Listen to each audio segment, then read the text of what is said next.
हम मिथिलानी सुभीता झा अहाँ सबके प्रणाम कर रहल छी। आइ हम 4 दिनक कथा जे सतीक जन्म से लऽ कऽ सती बनऽ तक के कथा छनि से अहाँ सबके सामने हम सब लऽ कऽ आयल छी।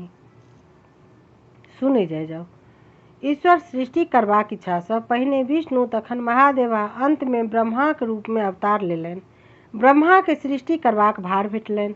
तपस्या बल से ओ अपन शरीर से देवता आ ऋषि मुनि आ मुँह से शत्रुपा नामक स्त्री सहित स्वयं बनु दहिना आँखि आ अत्रि कान से मरीच आ दहिना पाँजर से दक्ष प्रजापति के जन्म देलनि। आ ब्रह्माक संतानो सब सृष्टि करऽ लगलनि। मरीचक बेटा कश्यप भेला आ अत्रिक पुत्र चंद्रमा। मनु के 2टा प्रियव्रत एवं उतानपाद आ 3 बेटी आकृति, देवहूति आ प्रसूति भेलथिन। प्रसूति के विवाह दक्ष प्रजापति से भेलनि। ताहि से 60 कन्याक जन्म भेल।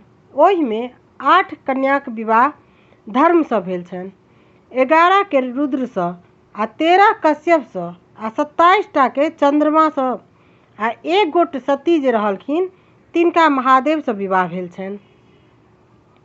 चंद्रमा अपन स्त्री सब में रोहिणी के सबसे बेसी मानैत छलखिन।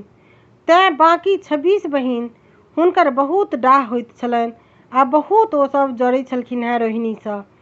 ओ सब अपन पिता दक्ष के ओकर उल्हन दै छलखिन हैं। दक्ष अपन जमाई चंद्रमा के बुझेबाक बहुत चेष्टा करै छलखिन किंतु ओ निसफल भऽ जाइ छलैथ हैं। दक्ष क्रोध में आबि कऽ हुनका श्राप दऽ देलखिन चंद्रमा के जे अहाँ के क्षय रोग भऽ जायत आ संपूर्ण शरीर गलि जायत। चंद्रमाक शरीर दिन पर दिन गलऽ लगलनि आ देवता सबसँ गुहारि लगबऽ लगलथि किंतु कोनो देवता हुनकर रक्षा नहीं केलखिन। अंत में ओ चंद्र जे अपन साढ़ू महादेव तिनका शरण में चलि गेला आ चंद्रमा देह बहुत गलि गेल रहनि। ताबे तक किछु अंश बचल छलनि। महादेव हुनका अपन कपार पर चढ़ा लेलनि। हुनकर देह गलनाइ बंद भऽ गेलनि। तखन दक्ष के एकर पता लगलनि तऽ ओ दौड़ल महादेव लग गेला आ हुनका चंद्रमा के अपन माथ पर से उतारा के लेल कहलखिन। महादेव ई बात अस्वीकार कऽ देलनि आ ओ अपन शरणागत तिरस्कार नहीं कऽ सकैत छथि। ई कहि कऽ महादेव के दक्ष के विदा कऽ देलखिन। महादेव दक्ष प्रजापति के ताहि से बहुत ज्यादा मने गुस्सा एलनि, तामस एलनि। ओ बहुत ज्यादा तमसेलथि आ दक्ष प्रजापति ताहि से अपन जमाई महादेव से असोजन कऽ लेलनि। दक्ष अपन तामस के देखऽ के लेल देखाबऽ के लेल जे छै से एक बहुत पैघ यज्ञ जे छै यज्ञ यज्ञ के आयोजन केलनि। ओहि में सब देवता के मुनि के नौत देलखिन किंतु महादेव के छोड़ि देलनि। यज्ञ प्रारंभ भेल। लोक सब देखबाक लेल ओम्हर जाय लगलथि। देवतागण सब सेहो अपन विमान चढ़ि कऽ आबऽ लगलखिन दक्ष प्रजापति के ओतऽ। ई सती सबटा देखलथि आ सुनलथि। पूछलखिन नारद जी के जे हे नारद, ई कतऽ एते पैघ यज्ञ भऽ रहल छै जाहिमे सब गोटा जा रहल छी। नारद मुनि कहलखिन जे ई तऽ अहाँ के पिता जे छथि दक्ष प्रजापति सएह कऽ रहल छथिन यज्ञ, वएह देखबाक लेल सब जा रहल छथि। ई नैहर दिस सबके देख महादेव के कहऽ लगलखिन जे महादेव हमहूँ जायब अपना नैहर, हमहूँ देखब यज्ञ, हमरो लऽ चलू अहाँ। महादेव मना कऽ देलखिन जे अहाँ के नौ थकार नहीं देलथि है दक्ष, हम ओतऽ नहीं जायब, हम ओतऽ नहीं लऽ जायब, बिना नौ थकारे अहाँ ओतऽ नहीं जाउ। ई चीज तऽ अपनो सब दिस कहावत छै जे अगर नौ थकार नहीं पड़ै तऽ ओहिठमा नहीं जाय। अगर नैहरो में कोनो काज भऽ रहल छै आ नौ थकार नहीं देल गेलै तऽ ओहिठमा बिना नौ थकारे नहीं पहुँची। लेकिन सती जहन बहुत जिद करऽ लगलखिन महादेव के तहन अंत में महादेव उनका अपन सेवक जे वीरभद्र तिनका संग लगा कऽ पठा देलखिन। सती जखन अपन पिता के यज्ञ स्थल में पहुँचली तऽ केओ हुनका बैसऽ नहीं कहलखिन। सब हिनका दिस ताकि ताकि कऽ कनफुसकी करऽ लगलथि। अंत में जखन ई सच देखैत देखैत महादेवक निंदा सुनैत सुनैत असहाय भऽ गेलनि तखन धधकैत यज्ञ कुंड जे रहै ताहिमे आत्मदाह कऽ लेलनि, कूदि गेलथि। स्वाभाविक छल जे हुनकर संग जे वीरभद्र ओतय भारी उत्पाद मचेलक, ओ तहस नहस करऽ लागल सब चीज के। दक्षक गर्दन काटि देलखिन, यज्ञ मंडप के तहस नहस कऽ देलखिन, देवता मुनिगण के मारि मारि कऽ भगलथि। जखन पता लगलनि ई सब महादेव के तो महादेव ओतऽ पहुँच गेला आ पहुँच गेला। आ क्रोध में देख सब देवता के मने खूब सुनबऽ लगलखिन, कहऽ लगलखिन जे ई गलत भेलै, एना नहीं हेबाक चाही। देवता सब हुनका क्रोध में देखलथि महादेव के, तऽ हाथ जोड़ि कऽ सब क्षमा प्रार्थी भऽ गेलथि, सब हाथ जोड़ि कऽ ठाढ़ भऽ गेलथि। ओ सब कहलनि जे हे महादेव, अहाँके अपमान केलथि दक्ष, ओहिके ओ सजा पाबि गेल छथि, हुनका ओ सजा भेट गेल छनि। आब यज्ञ केना समाप्त हैत, तिनकर उपाय करू, नहीं तऽ अगर ई यज्ञ समाप्त नहीं हैत तऽ संसार में अनिष्ट भऽ जायत। ओ बिना यज्ञ मानक जे छै से यज्ञ कोना मने समाप्त हेतै, ओकर उपाय कयल जाय महादेव। अंत में औढ़रदानी महादेव जे छै से पसीज गेला आ यज्ञ के बान्हल बकरा के मूड़ी काटि दक्ष के धड़ में दऽ देलखिन, लगा देलखिन। ओ पुनः जीवित भऽ गेला, बो करऽ लगला। महादेव के हुनकर नव बोली बड़ प्रिय लागल। तहिए से लोक महादेव के पूजा के अंत में बो बो बू बू करैत अछि। जेकि अपनो सबके पूजा होइया तऽ कहै छियै ने बम बम बम भू, तऽ वएह बोतो के आवाज छै जे महादेव बोतो के गर्दन काटि कऽ आ दक्ष प्रजापति के लगा देने छथिन। दक्षक यज्ञ समाप्त भेलनि, किंतु महादेव बताह भऽ गेला। ओ पत्नी के जे सब छै तिनका कन्हा पर लऽ कऽ और चलऽ लगला।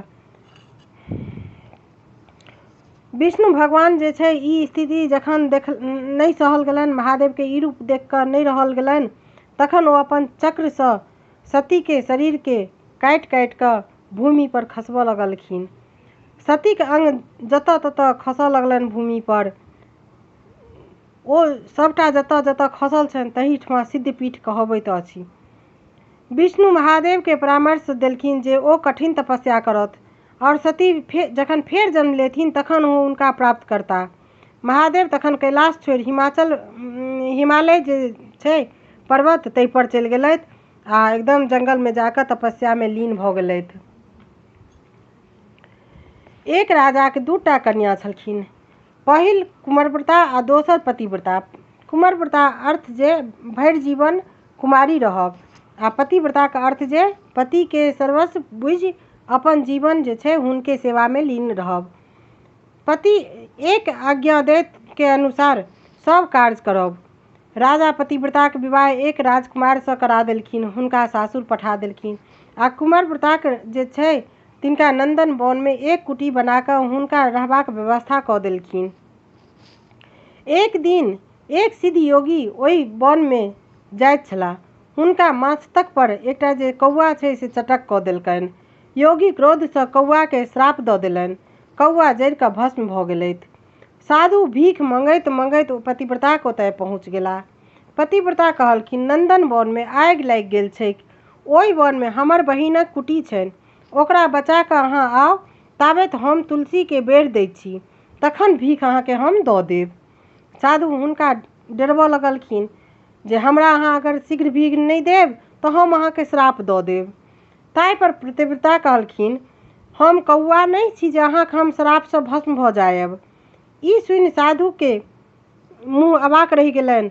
ओ स्त्री के तरफ देख आ सोच में पड़ि गेला जे ई तऽ हमरो सँ बेसी सिद्ध अछि। ई बाबाजी तुरंत नंदन वन गेला। ओतऽ ओ देखलनि जे समस्त वन में आगि लागल छैक आ खाली कुमारव्रताक कुटी जे छै से पतिव्रताक प्रभाव सँ बाँचल छैक। बाबाजी तखन कुमारव्रता के कहलखिन, अहाँ भरि जन्म कुमारी रहि कऽ तपस्या केलहुँ, किंतु अपन कुटी के नहीं बचा सकलहुँ।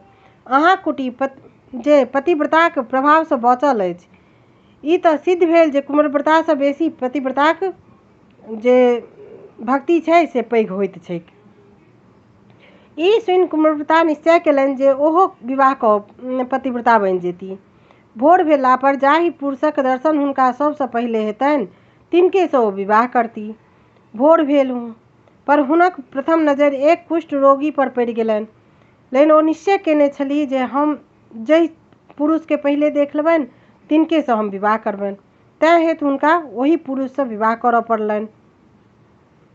ओ विवाह कऽ कऽ आ ओहि पुरुष के जे छै से अपना कुटी में आनि लेलथि और आनि कऽ दिन राति हुनकर स्वामी के जे छै से सेवा करऽ लगलखिन। किंतु स्वामी के जे रोग छनि से बढ़ले गेलनि। अंत में एक दिन हुनकर पति कहि देलखिन जे आब हम बेसी दिन नहीं जियब, हमरा तीर्थ सब करा दिअ। ओ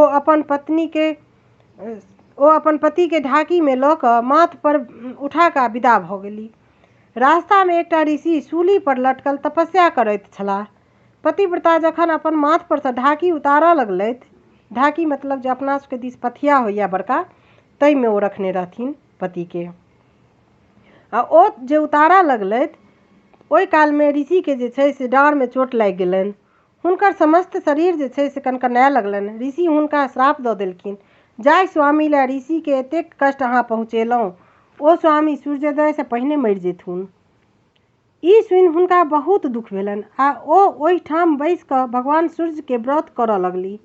ओ पहिनहु ततबे तपस्या केने छली जे हुनका विधवा होबब तऽ असंभव छल।